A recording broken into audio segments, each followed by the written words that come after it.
गिल साहब बताइएगा, आप जिनको बाजी बोलते हैं उनके शोहर ने कहा है कि मैं अपनी बेगम को अगला वजीर आज़म नहीं देखना चाह रहा, तो आपकी बाजी क्या वाकई वाले वजीर आज़म बन जाएंगी?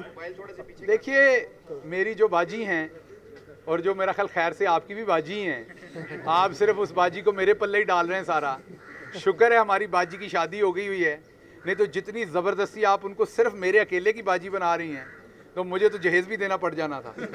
तो इसलिए ये थोड़ी सी सफदर साहब ने ज़्यादती की है, कम से कम उम्मीद बरकरार रहनी चाहिए थी। बाजी वज़ीर आज़म बन के फिरती हैं, उन्होंने सारा अपना जो अटायर है, गेटअप है, वो सारा शहीद मोहतरमा बेनज़ीर भुट्टो जैसा बना लिया है। वो अपने आप को वज़ीर आज़म महसूस करती हैं। और मैंने ये भी सुना है कि उनके साथ जो दूसरी, तीसरी, चौथी, पाँचवीं छोटी छोटी बाजियाँ हैं, उन्होंने उनको ये भी कहा है कि आप मुझे पीएम पीएम कह के पुकारा करें। तो इस सारे ख्वाबों को तोड़ने के लिए पीएम प्राइम मिनिस्टर वाला या टाइम वाला पीएम? अब आप सहाफ़ी बने ना, अब आप अगला काम ना करें।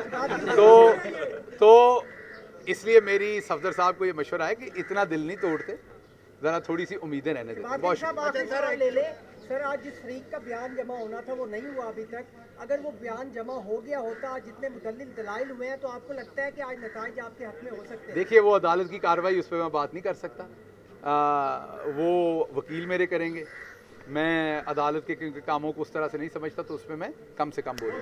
Thank you. एक छोटा सा लास्ट आप जो आपने शुरू में ये बात कही कि ये जो कैमरे वाले हैं, ये सारे आपके जो यूट्यूबर हैं सिर्फ कैमरे से मूवी बनाते हैं, ये लगाते नहीं हैं। आप किसी का भी चैनल चेक कर लें, सबसे पहले आपकी कवरेज आती है, जहाँ पे आपकी प्रेस कॉन्फ्रेंस होती है, जहाँ पे आपकी मीडिया टॉक होती है, कहाँ भी होती है, नेशनल मीडिया की बात। आपको भी पता है, आपको पता है मैंने क्या बात की है। लेकिन सर, एक बात और आपने दूसरी भी की है, बस कर दे मेरी जान।